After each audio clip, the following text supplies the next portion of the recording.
এক ব্যক্তি আল্লাহ রাসূলকে বলছেন, আল্লাহ রাসূল ক্বাদ আলিমনা হাক্কাল ওয়ালিদ, আমরা তো পিতার হক কি মাতার হক কি সেটা তো জানি, ফামা হাক্কুল ওয়ালাদ, আল্লাহ রাসূল সন্তানের হক কি? আল্লাহ রাসূল বলছেন আইয়ুহসিনা ইসমাহু ওয়া ইউহসিনা আদাবাহু, একজন মানুষের জন্য হক হচ্ছে তার সন্তানের নাম রাখবে সুন্দর এবং তাকে শিক্ষা দিবে সুন্দর, তার আদব শিক্ষা দিবে সুন্দর, তার নাম রাখবে সুন্দর। এই যে বাচ্চাগুলো 7 বছর 8 বছর 10 বছর, এর মধ্যে কি এখনো কোনো অহংকার ঢুকে গেছে? ঢোকেনি।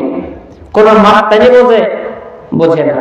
দেখবেন 8 বছর 7 বছরের বাচ্চার টাকনুর নিচে প্যান্ট, এই 7 বছরের বাচ্চার টাকনুর নিচে প্যান্ট কেন থাকলো?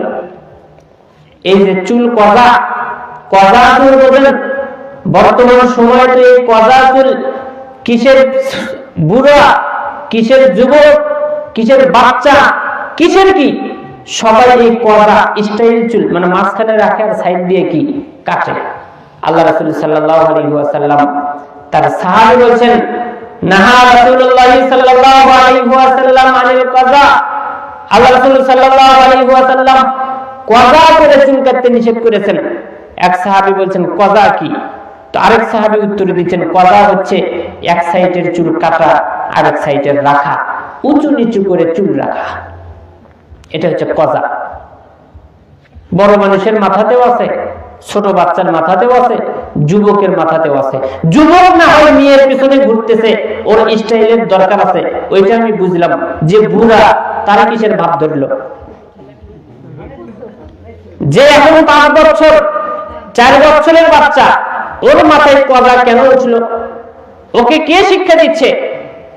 আল্লাহ রাসূল বলছেন প্রত্যেকটা সন্তান জন্মগ্রহণ করে ফিতরাতের উপরে, ইসলামের উপরে, এরপরে পিতা এবং মাতা তাকে ইহুদি বানায়, পিতা এবং মাতা তাকে খ্রিস্টান বানায়, পিতা এবং মাতা তাকে অগ্নি পূজক বানায়, পিতা এবং মাতা তাকে বেনামাজি বানায়, পিতা এবং মাতা তাকে সুদখোর বানায়, পিতা এবং মাতা তাকে ঘুষখোর বানায়, পিতা এবং মাতাই তাকে ইহুদি খ্রিস্টানদের সাথে সাদৃশ্য রাখতে সাহায্য করে।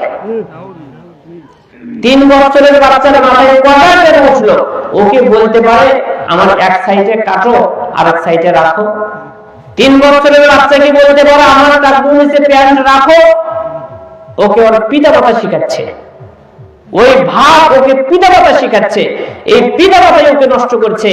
আল্লাহ রাসূল সাল্লাল্লাহু আলাইহি ওয়াসাল্লাম বলেন সন্তানের হক হচ্ছে আইয়ুহসিনা ইসমাহু ওয়া ইউহসিনা আদাবাহু, তার নাম রাখবে সুন্দর, তার আদব করবে সুন্দর, তার শিষ্টাচার করবে সুন্দর।